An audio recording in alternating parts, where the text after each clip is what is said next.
You are listening to an MLGA Network podcast. One thing that I didn't expect to have any issues with, because I've never had any issues with this living anywhere else, was mice. I know you have had some mice problems over at your house, but I think you have a small army of mice, or did. Thankfully, I think I've gotten rid of them now. Yeah, we had 24 or so. It's been a bad season. we had one rogue mouse that was the gutsiest mouse that ever lived. Every night, we would be sitting watching TV or reading or doing whatever, and then we'd start hearing crunching on things that we didn't make any sense, because it's not like we leave food out all over the house. The only time that happens is when, children. But the mouse tonight decided what he was going to do was he was going to hide underneath our Christmas tree skirt and chomp down on a pork rind that one of the kids had apparently put under her, the Christmas tree skirt. Thank you, kids. The pork rind was so loud, and every now and then he'd chirp, and I'm just like, man, this guy's gotten gutsy. He's sitting within 10 feet of us, and he's just chowing down. And so Kaylee and I both looked at each other, and we were like, this is it. It's the time. And she goes on one side and she grabbed something, beanie, and it was like, I'm going to catch him in this. I'm like, no, you're not. That's not going to work. And so we kind of went over there, and I had my flashlight out, and because he ran out from underneath the tree skirt, and he likes to hide in the radiators where our hands can't reach in and grab him. And we haven't bought any, traps or anything like that. We just have been hearing this one mouse and have just been annoyed by it. Okay. I don't know why I didn't buy traps, but I didn't. And so tonight he ran out from under the tree skirt, climbed into the radiator, and he was hiding. And I got the flashlight, and I was making eye contact with him, like he was daring me to do something. And Kaylee goes, run around, grab the tongs. I don't know if you know this. Well, I know you know this, but the audience might not know this. I have 2 ball pythons, and so I regularly feed mice and rats to these things. And so we actually have a pair of tongs that are meant to pick up, it's essentially frozen mice. Huh. And so I went and I grabbed those. They're like really long tongs. They're made to grab mouse tails. I've never heard of that. Okay, good to know. And so Kaylee's shining the light, and we're trying to chase him down, and little dummy sticks his tail underneath the radiator. And I was like, I see it. I can get this thing. And so I grabbed this mouse from using tongs under the radiator and pulled on his tail until he came out. And domesticated mice, when you're feeding them to your snake, they don't fight. They're just like, I'm on the end of a pair of tongs. They don't care. This guy was not having it. He tried to bite my fingers. And so I have him on the end of the tongs, and I run across the street to the park, and a cat started running away, and I just tossed him at the cat. And I don't think my wife has ever been prouder of anything I've done in my entire life. You're a man. I am.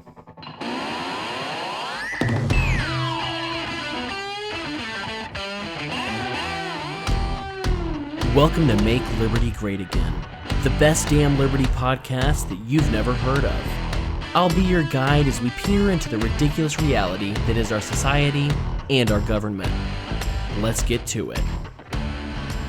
Welcome to Make Liberty Great Again. I'm your host, Cam Harless, and with me this week is everyone's favorite nerd, Ryan Burgett. How you doing, Ryan? I'm doing pretty good. I was just watching Rambo, The Last Blood, the new one they made. And as I was watching, I was wondering, what's it like to be Phil? To live with these kinds of experiences every day. It's something. I mean, he calls me just randomly, and he's like, hey, the cops have me pinned on the side of a mountain right now. I don't think I'm going to be able to do the show this week. And I'm like, okay, Phil, that's fine. I'll just have Ryan on. Yeah, well. All right, so this week, there is a plethora of news to talk about. Some fun things. Well, actually, all of these are just not fun. None of them are fun, but at the same time, you can't help but laugh, because this is just, honk honk. It's just bizarre, man. I'm definitely going to hit a little bit of the enemy of the people thing at some point, and you'll know it when you hear it. Let's just get started at the sad stuff. As you know, Ryan, Muslims, Christians, Chinese people, all not treated well by the Chinese government. Yeah, that's an understatement, but yeah, ever since the communists came to party, they've tortured, smashed skulls, and done everything they could possibly do. Yeah, to Christians and Muslims and all sorts of people, anyone outside of the party. I think last week I actually watched a documentary on Amazon called One Child Nation, which was a girl who lives in the U.S. now, who was born when the one-child policy in China was still going on. Oh. And so she went and she interviewed her mom, her grandfather. She interviewed midwives from that time, family planning officials, like you name it. It was an insane thing to watch. I'm glad she made it. Oh yeah. Well, she was the first child in China. God, there was so much to that movie, dude. Like one of the people that she talked to was an artist, a photographer who liked to take pictures of things that were kind of ugly. Okay. And so he went one day and he went to take pictures of kind of a trash heap under a bridge, and in the picture was a discarded fetus. Oh, man. That hurts. I mean, it was... And so he started this, I don't know if it was him or another artist, because, there were so many faces in that it's hard to keep everyone straight. Was that veiled racism, Ryan, that I just did? Did I just do a veiled racism? Oh, I don't know. I wasn't paying that much attention. I'm feeling sad now. Okay. Yeah, I was looking forward to the fun stories. Like, laugh at how stupid the cops are. Laugh at how stupid Amazon is. And you're talking about, babies, literal babies, dead in pictures. Like, this sucks. We'll get to the fun stuff. I said that we're talking about China. There's nothing happy that comes out of China. I just mentioned that because it's not even the Chinese people are treated well in China. It doesn't matter if you're Christian or Muslim or not, or if you're a Uyghur. These people are not treated well. Humans are not treated well in China. Once again, quite the understatement, but yeah. I mean, having their heads smashed in, their wives raped, their children, thrown to their death. Open, torture, breaking people's legs and leaving them without treatment, inside of jail cells to get infected and die of gangrene. All this stuff. Crazy stuff. But, I do recommend not watching nice that movie. Is one way to put it. But I do recommend watching that movie with a box of tissues, preferably. But the reason I mention that is because it was the most amazing thing to watch, and I don't mean amazing in a good way, was how, like, this girl's mother and her grandfather still believed in the one-child policy. Like today? To this day, yeah. She was talking about how it was good and how it saved China, even though this woman's mom Golly. helped her brother abandon a baby and helped her sister sell a baby into human trafficking. Man. And these people are still just playing along to the party line, to the policy is policy. What can you do about policy?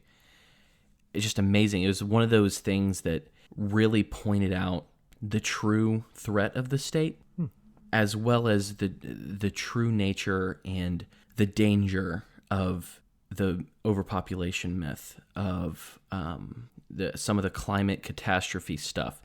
I mean, this is a thing that happened in real life because they thought they were going to have too many people in China. Mm-hmm. And the public just held on to that and went with it. But yeah, moving back to the real story, the president of China, was actually implicated directly in the internment of the Uyghur population in China. Imagine that. But over 400 pages of Chinese documents, confidential documents, were released to the public. And the New York Times got a hold of them, and a few different people read over them and translated them. And that's amazing to me that someone who lived under a communist regime had the guts to actually release 400 pages of secret documents. That's what stands out to me. I looked over the pages, and they said things like the Chinese government, they would take, Muslim families, take the dad, take the mom, leave the kids basically as orphans then. and put them in these re-education camps, which of course they say it's like occupational therapy. It just kind of helps them get back on their feet. It's just for the good of the people. We're just trying to help them make their life better. But of course now with these leaked documents it comes out, oh, actually they're like horribly awful, disgusting re-education things and all the fascistic things you imagine. It's all those plus worse. I mean, that's one thing, but once again, China's been doing that forever. Yeah. They re-educate, they hunt down and kill and slaughter and torture and do all these horrible, terrible, disgusting, awful things. I don't know, what I found most surprising about this was not that China is actively, hurting Muslims still. What I found to be absolutely fascinating is that, yeah, some dude had the guts to do this. I mean, I think about Edward Snowden, for example. He was scared. He didn't know what the government would do, but at the same time, I don't think he thought he was going to be killed any moment. I can't imagine somebody in China knowing what China's doing, holding these documents about what China's doing to everyday regular people who haven't hurt anybody, who just happen to have a particular religion that the state doesn't like very much. This is what they do to those people. And he's sitting there with these pages and thinks, I think I'm going to take these and release them to the public and humiliate the president and all these other high-ranking people in China who these documents implicate. That guy's gutsy, to say the least. Yeah, not to mention in the longer form article that I read, it talked about how there was one official over in the Xinjiang province that he got on the ground. He was a party guy, he was a communist, and he got on the ground and he noticed all of these people being taken. He noticed the kids not being able to run the farms, people not being able to make enough money to live. And then the Communist Party kept saying, don't worry, kids, we'll do everything we can to help you. And apparently President Xi was saying that... Xi? Yeah, President Xi, Xi. That's pronounced President Xi. Xi. Okay, Xi. Something else that's wrong with China. I'm not going to do the last. They don't know how to pronounce Xi. How would you pronounce Xi? Z, maybe? I don't think anyone knows how to do it. How about Xi Jinping? Is that fair? It sounds good to me. I would just skip the Z part, or the Xi, or the G, or the Shi. Xi. I just call him Jinping. That seems easy enough, though I'm probably mispronouncing that anyway. Xi Jinping? Oh, see, that was low-key racism. I lost my train of thought. But okay. Oh, goodness. And what was I talking about? Some lady. You said she something. No, not a lady. The President Xi Jinping welcome. had said that what they needed to do to make sure that there wasn't any racial or ethnic unrest with the Uyghurs was to make sure they had well-being financially. Like, they needed to see growth in the markets and stuff like that to make them happy and, not try to overthrow the government. And this guy, I think his name was Wang, he gets down on the ground and he sees all these people taken away from their homes who were of the age where you make money, They were the breadwinners of the families. And they're left with kids who are essentially orphaned, right, or grandparents who can't work. And he's seeing these promises from the president. And he goes, this isn't sustainable. So he released 7,000 people who were thrown in prison or in re-education camps and didn't intern quite as many people as the president of China wanted. So they made up this story because they didn't want this secret to be let out, that they were interning all these people, this well-known secret. Just like everyone knew that what Epstein was up to. Right. This open secret that, they can't let that out. So they made this guy, seemingly under duress, confess that he drank on the job and that he got fired because he was drunk and he fell and hit his head when he was sitting at a table while working. The classic I trip. I walked into a door. The whole story is crazy because there's this, I don't know who it is, but there's one guy out there who faced down the gun of the Chinese Communist Party, right, and released these documents. And that's a hero. Mm-hmm. And it makes me think of a couple of other heroes that are out there today. The heroes down in Florida, our great policemen, the ones who tried to stop the theft of some jewels with bullets. Yeah, that was a really bad transition, but okay. I don't think it was bad. You try to do better. Heroes, man. It was seeping with sarcasm. Golly, I couldn't pull that one off. But yeah, so as everyone's heard at this point, this last week in Florida in Broward County, the place where shootings happen and police do the wrong thing, there were a couple of guys who decided that they were going to steal some jewelry. And as they ran away, police took chase. There was a high-speed police chase, all those things we watched when we were kids on Cops, back when we were stupid and thought the cops were the heroes. Bad boys, what you gonna do? I mean, some of those women were kind of hot that they caught, but whatever. I'm sure they were on meth. Tell that to my high school brain. So these two thieves, they are trying to get away from the police, so they take a UPS driver hostage. Actually, honestly, a pretty good choice in vehicle if you're wanting to barrel through some other cars and stuff. Not a bad choice, a big old UPS truck. So they take the driver hostage, and they're driving down the road, and finally they get to a place where they can't go on any further. Right. They're stopped. Busy evening traffic. Oh yeah. I mean, it's 5:00 traffic. People are going home from work. The cops see this and they think, we have to be heroes here. We've got to do what needs to be done. So I started blasting. Exactly. How many cops were there? 19. There were 19 police officers who saw this UPS truck stop on both sides of the UPS truck, using civilian cars and civilians as human shields, and just started shooting both ways through the UPS truck. Yeah, but just you have to think of this in the right perspective. These guys had stolen some jewelry, man. So right, I mean, yeah, what what was off the table? I mean, they had to do what they had to do. Felt like they were all killing these people, Bonnie and innocent Clyde. people around them, whatever. But the bad guys had some jewelry. It's just it was amazing to watch. Well, did you see the overhead video or the overhead images where you have the cops literally lined up behind people's vehicles and you see them? It's crazy. And there was even one guy who took a cell phone video inside his vehicle where he actually has his phone and he's recording the cops hiding on the other side of his vehicle, ducking behind his vehicle, drawing fire to him. It's just nuts. I mean, unconscionable doesn't even begin to... It's not even incompetent, though. It's like, I don't know how to adequately describe this behavior using the English language. Like, it's not just stupid. It's like evil stupid.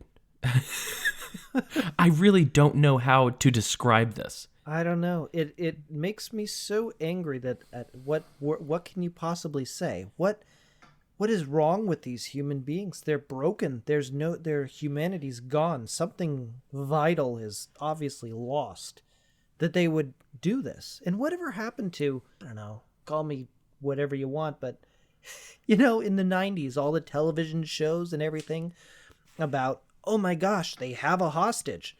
So the cops get the hostage negotiator and they try and de-escalate the situation.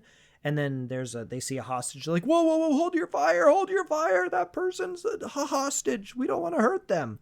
What happened to that? When did it turn into, these guys stole jewels and there's lots of cops here. Therefore, we just need to take them all out, kill the driver, kill an innocent bystander, duck behind vehicles with families inside of them for cover. They can take the bullets. Or was it all a lie back in the 90s? Were they also that bad then?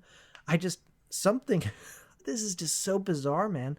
I can't even describe it. It's actually very hard to describe. Not to mention that there was the innocent bystander was in his car. Not surprising. He got, from what I've read, the dude was just driving home from work, got caught between cops and robbers, and got shot by cops. Yeah, sounds about right. It's incredible. And some of the conversations I've seen online about it have been interesting, as always, because there's always the cop suckers out there who are just lining up to lick the boots of every murderous pig out there. And this one guy, I saw this conversation on Twitter. I can't tell you who it was between, but this one guy was like, "This is horrible. These cops deserve to be brought to justice." And the other person, their argument against this was, well, don't you know that cops are people too? Huh? People make mistakes. They shouldn't have. They were doing their job. Don't you know they run towards people shooting bullets at them every day, you should respect them more. Can you believe anyone still believes that bullcrap?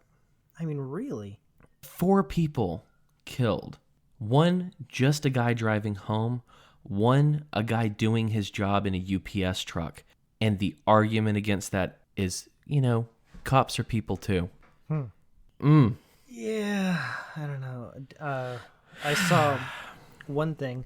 The Miami police retweeted this guy who had said, just want to take a moment to, we feel so bad that people got hurt, but you got to remember the reason this happened was because those 2 guys decided to steal that jewelry.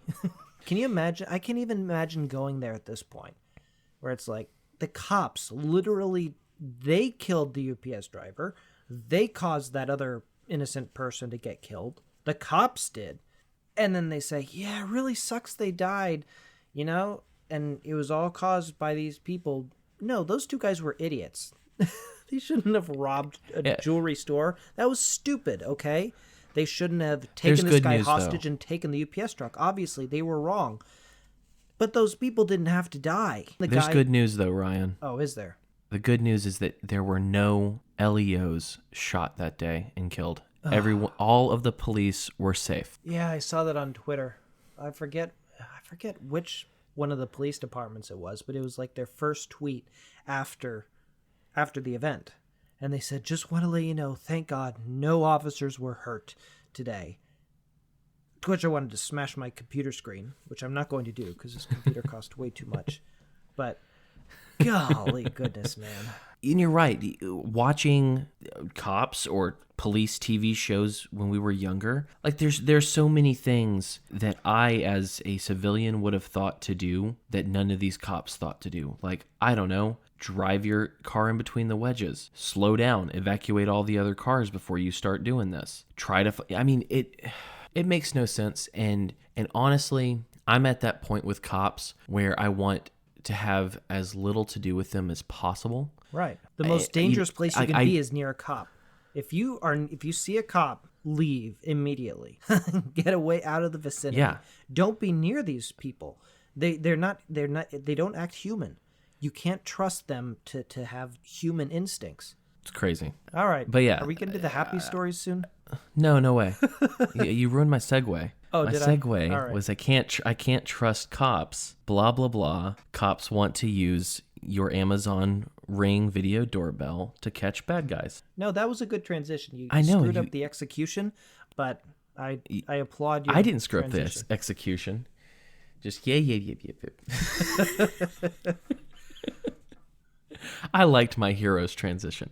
It was clearly sarcasm. It was. It All still right. hurt though. I wouldn't have been able to execute that. Oh man, I can execute execute any number of things if I get to crap on evil people. Amazon Ring. Cool little invention. Yeah, smart stuff. I really like the idea of having a doorbell that has video on it so I don't have to get up and answer the door if I don't want to. Right. Your phone dings, you look down and you're looking at the person at your door. That's cool. And you can even talk to them through there. That's pretty great. It's like from a Star Wars movie. Return of the Jedi, when that eye comes out at Luke in unintelligible alien language. Well, I wouldn't go Star Wars, but yeah, okay, sure. Well, I'm not going to go Star Trek. I'm not a nerd. Okay, then. I don't know. I didn't think Star Trek either. I don't know. I don't know what I thought of, though, but definitely not Star Wars. Well, I just thought I'll explain it later. No, I know what you're talking about. It's a cool invention, and it's something that looks incredibly useful. Right. Also, it's incredibly ripe for some funny videos to post online when people do stupid or weird things in front of your Ring doorbell. Like, there's some good stuff that comes from this kind of technology. But now, Ring/Amazon, they're really pushing cops and police to start using Ring as a way to fight crime. Brilliant. And I don't like that at all. Let's just install a video camera at your home that the cops can, access anytime they want without a warrant. Right. Brilliant. Right. Yeah, let's give cops access to a device that connects to my phone and my phone's microphone so that I'm able to talk to people through the door and just let them hear recordings that may have happened during that time. Sounds smart. Well, let me say, I've followed this a while. When they first started doing some of this stuff, like where they announced the Amazon Neighborhoods program or something with the Ring doorbells, and they talked about how you can opt in to this program where you could give access, inside your neighborhood to local law enforcement. In the, as they think of a child gets kidnapped, well, the police could get the access quickly, the data from the video feeds from all these doorbells, and be able to see out in the street, out in front, what happened, and they could rescue that kid, and yay! Now, at the time, people freaked out, and they said, whoa, whoa, whoa, whoa, whoa, you're saying that cops now have access to all your doorbell stuff? To which I said, that's pretty messed up if true. And I looked, and it really was, at least according at that time, completely opt-in. You didn't have to join this program. You weren't automatically joined in this program. You had to go into your settings or whatever, and you had to turn it on and say, I want to do this now. I want to voluntarily allow my Ring doorbell to be accessed by the police for these types of things. But apparently it's got a lot worse, man. Reading these articles you sent me, this is nuts. The fact is, there is a companion app to Neighbors called the Neighbor Portal or Neighbors Portal that, first off, they're courting the heck out of these police. In the article from Vice that I read, which is, we'll get to that. We'll get to Vice. In that, Ring went to different police chief national conventions and parties and gave away free Ring devices, offered a bunch of free stuff. And they brought Shaq. Yeah. I'm the greatest athlete the world has ever seen. They brought Shaq. They brought food. They're courting these police, and it's crazy. Shaq.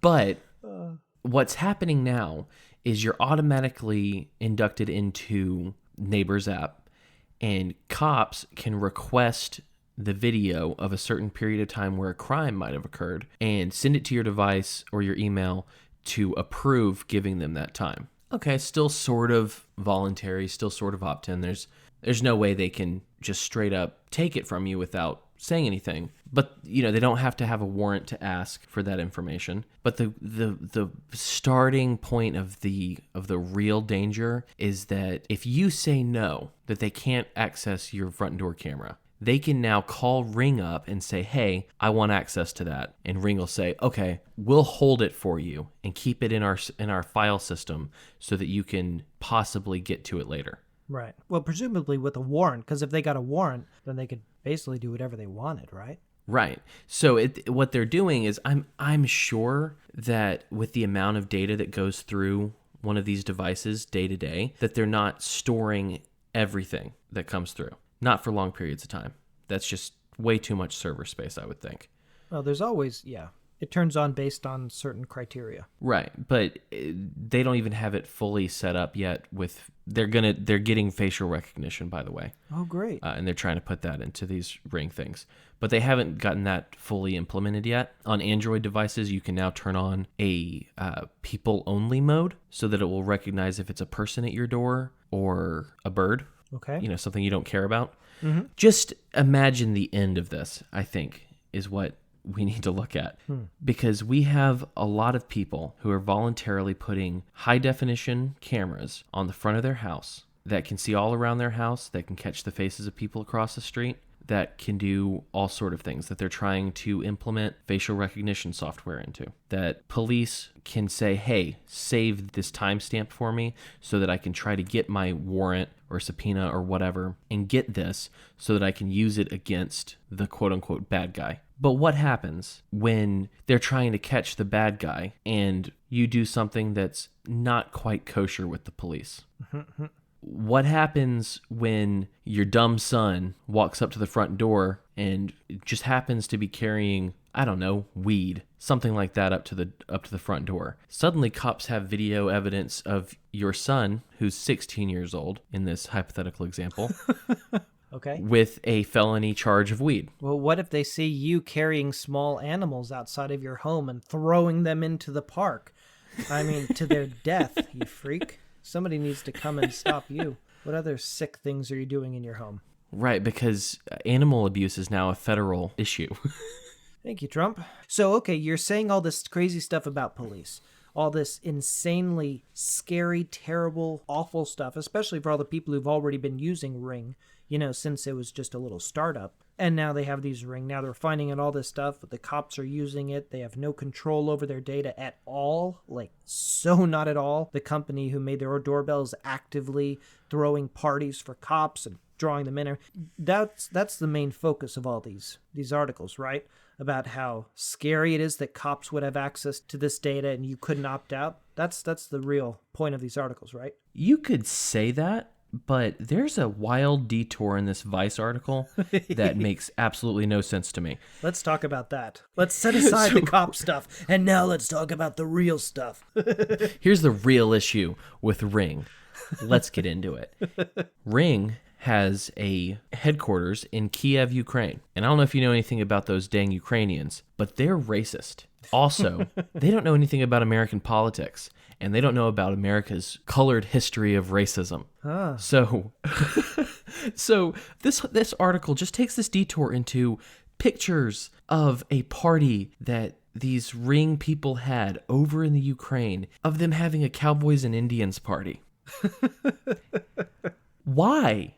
Like, you have this story, Vice, Caroline Haskins of Vice, about privacy, about cops and this potential for them to overstep their authority, which I don't think is legitimate anyway. But you have this story of these deep issues that we should talk about, and facial recognition, and how this could be used in a police state, and how this is not a place we want to go.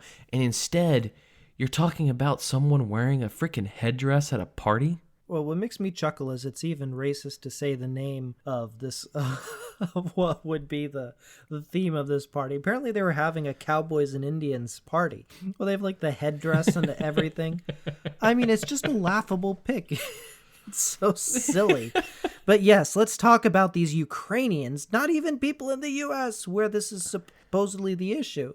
They're dressed as these over-the-top, silly, childish, Cowboys and Indians outfits. But let's talk about that.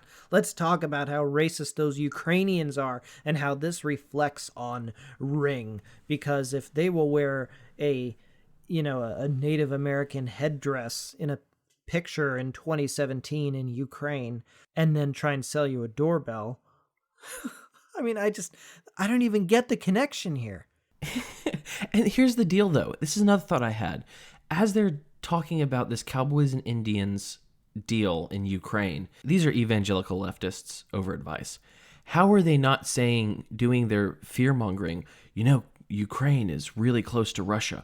What about our privacy issues? What if Russia had a way to blah, blah? Like, they're not even going into that. They literally focused on making Ring look bad because of a headdress. Yeah, no, well, don't you know that all cop violence is related to racism? The only cop violence that happens is against, people with dark skin. They wouldn't, for example, hide behind the vehicles of white people, but if there's, dark-skinned people inside of a vehicle, they'll hide behind them. They'll grab them and hold them up, in front of bullets and stuff. Use them as human shields. But they would never do that with white people. So therefore, of course, it makes sense that these people from Ukraine with their light skin trying to sell doorbells that cops would like, of course they'd dress up like racist characters because the cops would like that so that they could use the doorbells to kill black people. Well, that's the beauty of these leftist rags, is they can have some really solid, good information, but they try to demonize people with the weirdest stuff that doesn't make any sense.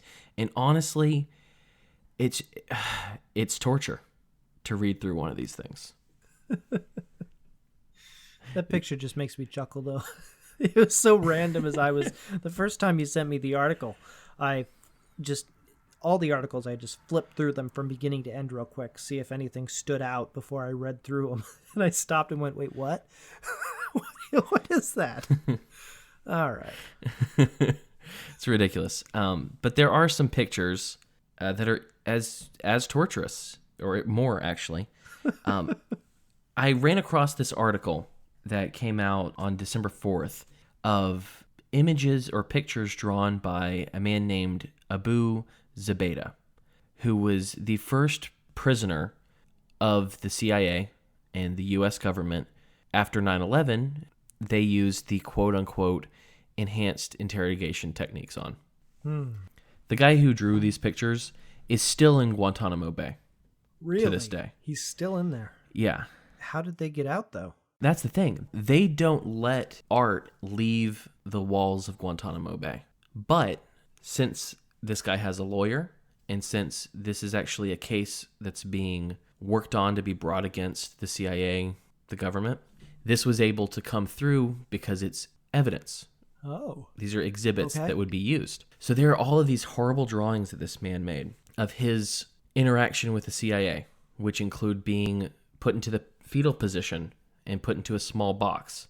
Sleep deprivation, where he was tied up or handcuffed in these crazy ways so that he couldn't go to sleep because he would never be able to get comfortable enough to go to sleep. And he shared a picture that he drew of him being waterboarded. When he was captured, which he wasn't a part of Al-Qaeda, he was a jihadist, but when he was captured, there was an injury to his leg, a long cut, and this cut makes its way into all of these pictures. But one of the things that was interesting about this article was how they talked about how waterboarding and all of these torture techniques have all been downplayed and sanitized for the American public.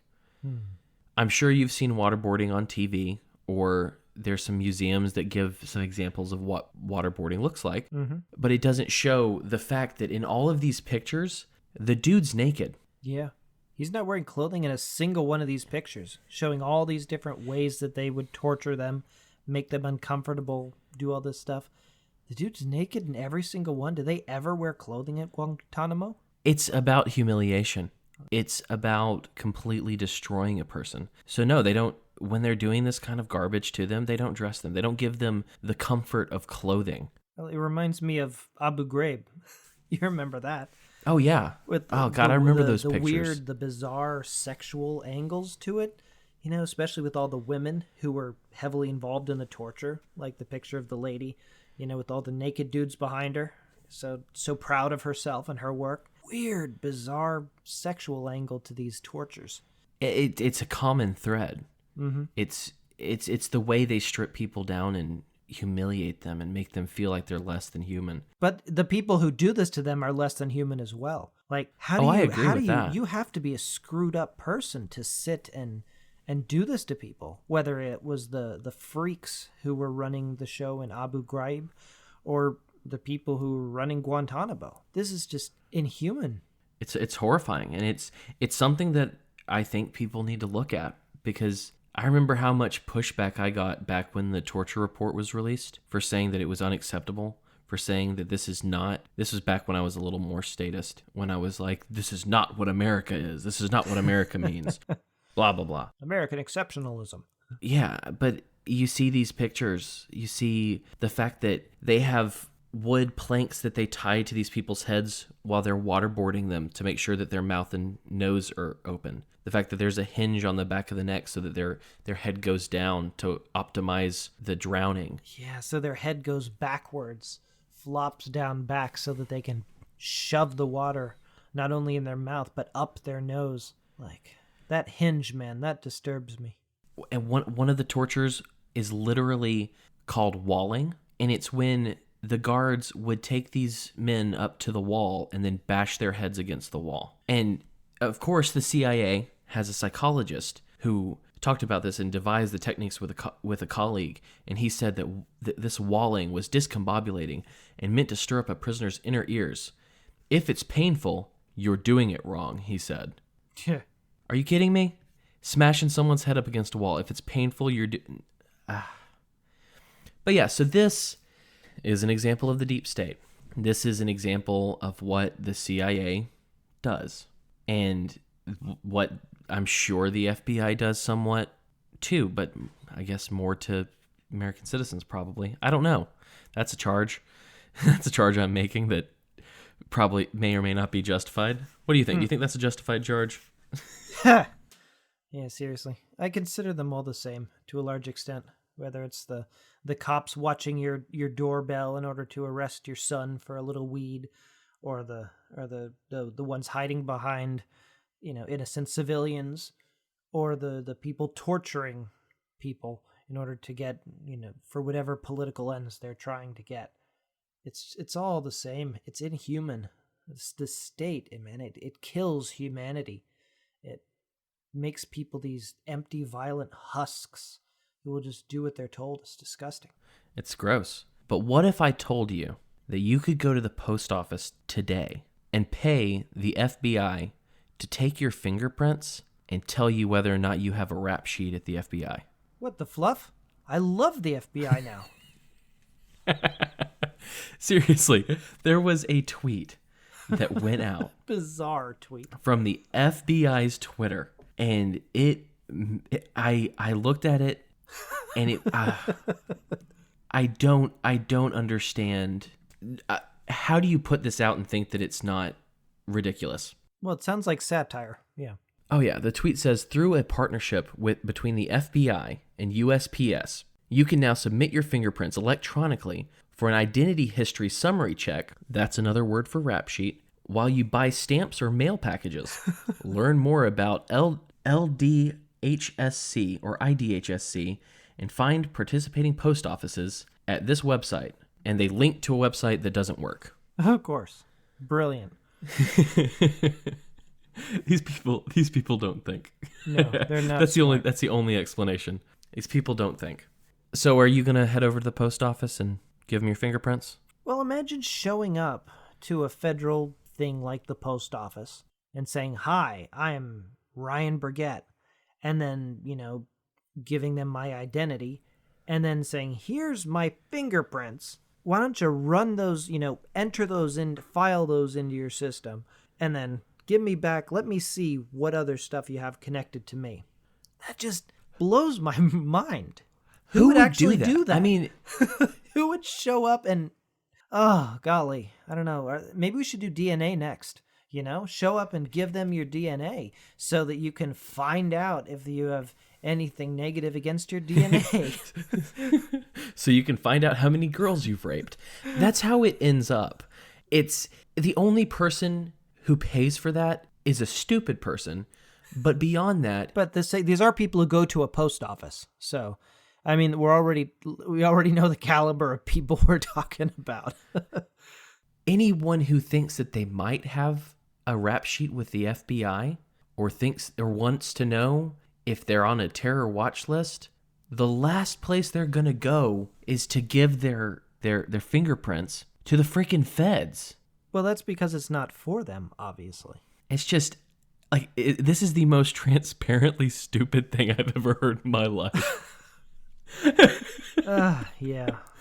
It's like, come register your guns with us. Give us your, bring in your guns. We'll write down all the numbers, the serial numbers for your guns. We'll get pictures of the barrel and everything, and then we can tell you, if your gun's been ever used in any type of, in any of these types of crimes. You're just giving them your information.